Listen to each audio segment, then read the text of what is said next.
இப்போ இந்த செய்தி சென்ற செய்தியினோட தொடர்ச்சியாக கூட நம்ம பார்க்கலாம். அதாவது அரசாக இருந்தாலும் சரி, இந்து சமய அறநிலையத்துறையாக இருந்தாலும் சரி, காவல்துறையாக இருந்தாலும் சரி, இவங்களோட நோக்கம் ஒன்று தான் அப்படின்ற மாதிரி இந்த விஷயங்கள்லாம் நம்ம அப்படி தான் பார்க்க முடியுது. என்னன்னா, திருப்பத்தூர் அங்கே இருக்கக்கூடிய ஏலகிரி மலையில் அத்தனாவூர் அப்படிங்கிற ஒரு குக்கிராமம் இருக்குது. அங்கே இருக்கக்கூடிய மாரியம்மன் கோவிலில் இந்த மார்கழி மாதங்களில் விமர்சையாக அங்கே பஜனை பாடல்கள், பக்தி பாடல்கள்லாம் ஒலிபெருக்கில் அதை கேட்டு மக்கள் ஒரு பக்தி மையத்தில் இருக்கிற மாதிரி அங்கே ஒரு செட்டப் இருக்குது. அது காலங்காலமாக பண்ணிட்டு வராங்க. இது யாரோ ஒருவர் அந்த பகுதியிலேருந்து எதிர்ப்பு தெரிவித்தார் அப்படின்றதுக்காக காவல்துறை அந்த கோவிலில் போய் அங்கே மேலே கட்டியிருந்த அந்த ஒலிபெருக்கி, அப்புறம் அது பாடல் பாட பயன்படக்கூடிய அந்த ஆம்பிளிஃபையரை முதற்கொண்டு இரவோடு இரவாக கலட்டிட்டு போயிருக்காங்க காவல்துறை. இப்படி ஒரு விஷயத்தை அங்கே பண்ணியிருக்கு. இது மூலமாகவும் ரொம்ப அதிருப்தி அடைந்த மக்கள் காவல்துறையில் போயிட்டு கேட்கும் பொழுது அவர் ரொம்ப காவல்துறை அதிகாரி ரொம்ப திமிராக, நீங்கள் எப்படி பத்திரிகைக்கு இந்த தகவலை கொடுக்கலாம் அப்படின்றதுல மாதிரி ஒரு திமிராக கொடுக்க முடியாது அப்படின்லாம் சொல்லியிருந்தா செய்தி வந்திருக்கு. இந்த செய்தி எப்படி பார்க்குறீங்க? இந்த நாடு ஹிந்து நாடு, ஹிந்துக்களுக்கு வழிபாட்டு உரிமை கூட மறுக்கப்படுகிறது. இந்த ஹிந்துக்கள் பெரும்பான்மையாக இருக்கக்கூடிய காலகட்டத்தில் இது ஹிந்துக்கள் புரிஞ்சுக்கணும். மாதங்களில் நான் மார்கழி என்று கிருஷ்ண பகவான் சொல்லுவார். ஹிந்துக்களுடைய அந்த 12 மாதங்களிலேயே வழிபாட்டுக்கு உகந்த உரிய மாதமாக இந்த மார்கழி மாதம் கருதப்படுகிறது. எல்லாருக்குமே தெரிஞ்ச விஷயம் அது. நீங்க கிராமத்தில் இருக்கக்கூடிய பல குக்கிராமங்கள்ல, நாடு முழுக்க எல்லா இடங்களையும் மார்கழி மாதத்தில் பார்த்தீங்கன்னா பஜனை பாடல்கள் பாடுவார்கள். திருப்பாவை, தமிழ்நாட்டிலே ஆண்டாள் பாடிய திருப்பாவை, திருவம்பாவை எல்லாம் பாடுவார்கள், இசைப்பார்கள். கோயில் ஒளிபெருக்கி கட்டி அந்த பாட்டெலாம் பாடப்படும். இது எத்தனை ஆயிரம் காலமாக இருக்கு தெரியாது. ஏன்னா பகவத்கீதையிலேயே சொல்லியிருக்காருன்னா, பகவத்கீதையுடைய காலம் எத்தனை வருஷம்? 5000 வருஷத்துக்கும் சொல்றாங்க. அப்போ 5000 ஆண்டுகளாக இருந்து வரக்கூடிய ஒரு மரபு, ஞான மரபு. ஐயப்பன் கோயிலுக்கு மாலை போடுறது இந்த மார்கழி மாச காலகட்டத்தில் தான். ஆக இந்த மாதம் என்பதே இதற்காக, ஆன்மீகத்துக்காக, ஆலய வழிபாட்டுக்காக அப்படி உள்ளது. அப்படிப்பட்ட புனிதமான மார்கழி மாதத்திலே மக்கள் வழிபடக்கூடாது என்ற நோக்கிலே சில பேர் புகார் கொடுத்தாங்களாம். மாற்று மதத்தவர், மர்ம மதத்தவர். உடனே இரவோடு இரவாக அந்த வழிபாட்டு உரிமை நான் கழட்டுறேன் கூட கேட்கல. ஆமாம், கழட்டிட்டு போட்டுமான்னு கேட்கல. நீயே கழட்டிட்டுப்பா, கழட்டாட்டி நாளைக்கு நான் கழட்டுவேன் அப்படின்னு கூட சொல்லலை. இல்லை, ராத்திரியோட ராத்திரியா நான் கழட்டிட்டு போய் நீ என்ன முடிஞ்சா பார் என்பது போல ஒரு திமிர்த்தனமாக செயல்பட்டு. இதே வார்த்தை நான் பயன்படுத்தினேன், வேற வார்த்தை நான் சொல்ல எனக்கு தெரியல. இது சாஃப்டான வார்த்தை நினைக்கிறேன். ஆகவே அந்த காவல்துறை அராஜக போக்கு எந்த அளவுக்கு காவல்துறை ஆன்டி ஹிந்து எலிமெண்ட்ஸால் இட் இஸ் டாமினேட்டட், அதை நம்ம தெளிவாக புரிஞ்சுக்கணும். இதே போல பார்த்தீங்கன்னா சில வாரங்களுக்கு முன்பு இதே போல டிவியில் செய்திகள் சிந்தனை நிகழ்ச்சியில் பேசியிருக்கிறோம். விருதுநகர் மாவட்டத்தினுடைய காவல்துறை அந்த மாவட்ட அதிகாரி மார்கழி மாதத்தில் இதே போல உரிமைகள் வைக்கிறதுக்கு தடை உத்தரவை போட்டு பேப்பரில் செய்தி வந்திருந்தது. அப்ப வழிபாட்டு உரிமை தடுக்கப்படுகிறது. இப்ப நம்ம கேள்வி என்னன்னா, இப்ப தமிழ்நாடு முழுக்க எத்தனையோ இடங்கள்ல ஜப வீடுகள் நடக்குது. கிறிஸ்துமஸ்க்காக பெருசா கட்டி அல்லோலியா ஸ்தோத்திரம் கத்துறாங்க.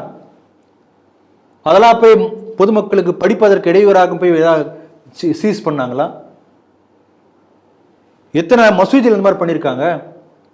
ஏற்கனவே சுப்ரீம் கோர்ட்ல ஒரு தீர்ப்பு வந்திருக்கிறது. 10 டெசிபலுக்கு கீழே உள்ள சாதாரண பாக்ஸ் தான் பயன்படுத்தணும். கூம்பு வடிவ ஒலிபெருக்கலாம் நிறைய டெசிபல் இருக்கும். ஆகவே கூம்பு வடிவ ஒலிபெருக்கல் எந்த மசூதியிலும் பயன்படுத்தக்கூடாது என்று சுப்ரீம் கோர்ட் ஜட்ஜ்மெண்ட் பல தசாப்தங்கள், பல டிகேட்ஸ் ஆயிருக்கிறது. ஆனால் இதுவரைக்கும் நாடு முழுக்க ஒரே ஒரு இடத்துல கூட அந்த கூம்பு வடிவ ஒலிபெருக்கல் காட்டல. சுப்ரீம் கோர்ட் கொடுத்தாச்சு, சட்டம் இருக்கிறது. சென்ற அந்த பாலகோதமன் கேள்வி பதில் நிகழ்ச்சியில் ஒருத்தர் கேள்வி கேட்டிருந்தார், இன்னும் கடுமையான சட்டங்கள் வரணுமா?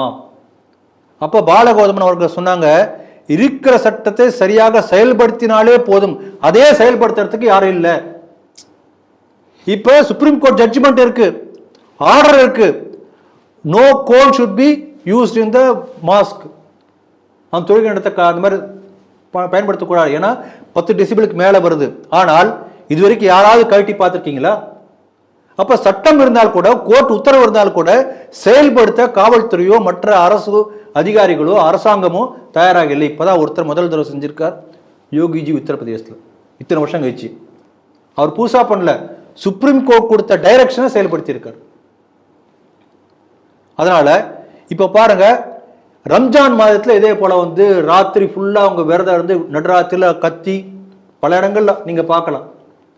அப்ப இதே போல ரம்ஜான் மாதத்துல போய் அந்த மசூதி வாசல்ல அந்த எங்கேயா தொழுகை நடத்த இடத்துல இருக்கிற அந்த இதை ஸ்பீக்கரை கழிட்டு வருவியா? நீ கழிட்டு வந்து இருப்பாங்களா? கழிட்டு வந்த கை இருக்குமா? அப்ப முஸ்லிம்களுக்கு ரம்ஜான் மாதத்தில் வழிபடக்கூடிய உரிமை இருக்கிறது இந்த நாட்டில். ஆனால் இந்துக்களுக்கு மார்கழி மாதத்தில் வழிபடக்கூடிய உரிமை மறுக்கப்படுகிறது இந்த நாட்டிலே. இது நம்ம கவனிக்கணும். இந்த சமயத்தில் இன்னொரு விஷயம் நான் சொல்றேன், எனக்கு ஞாபகத்துக்கு வந்தது. நம்முடைய அடுத்த முதல்வராக சித்தரிக்கப்படக்கூடிய விளையாட்டுத்துறை அமைச்சர் உதயநிதி அவர் சொல்றாரு, என்னுடைய மனைவி ஒரு கிறிஸ்துவச்சி. ஆமா, ஒரு இடத்துல என்ன சொல்றாரு, நான் ஒரு கிறிஸ்துவன் அப்படிங்கிறார். இன்னொரு இடத்துல கிறிஸ்துவன்லாம் இல்லை, எனக்கு எந்த மதத்தில் நம்பிக்கை இல்லை, நான் மத நம்பிக்கை அற்றவன் அப்படின்னு ஒரு இடத்துல பேசுறாரு. ஆனால் ஒரு கிறிஸ்துவ அஜெண்டா இந்த தமிழக அரசை ஸ்ட்ராங்காக இயக்கி கொண்டிருக்கின்றது நம்ம தெளிவாக புரிஞ்சுக்கணும். இந்த சமயத்தில் லிங்க் பண்ணி பார்க்கணும், இரண்டு வெவ்வேறு செய்திகள், ரெண்டையும் பொருத்தி பார்க்கணும். அதனால நீங்களே ஆரம்பத்தில் சொல்லிட்டீங்க, இந்த செய்திக்கு என்ன தீர்வுனா, முதல் செய்தி பெண்ணாகர மக்களை போல இந்த மலைவாசி மக்களும் அதற்கான பதிலடி கொடுத்தால்தான் அவங்களுக்கு இந்த தீர்வு கிடைக்கும், இல்லாட்டி கிடைக்காது. அதனால இன்னொரு விஷயம் பாருங்க, இந்த மலைவாசிகளா இருக்கக்கூடிய பல இடத்துல கிறிஸ்துவ ஆதிக்கம் ரொம்ப அதிகமாக இருக்கும். நீங்க பொதுவாக பார்த்தீங்கன்னா இந்த மலைவாசி மக்கள்லாம் இன்னும் ஹிந்துக்களாக இருக்கிறார்கள் என்ற ஆத்திரம் அவங்களுக்கு இருக்கும். ஆகவே இந்த வெறித்தனத்தோடு இவர்கள்லாம் செயல்பட்டு இருக்கலாம் என்று நான் நினைக்கிறேன்.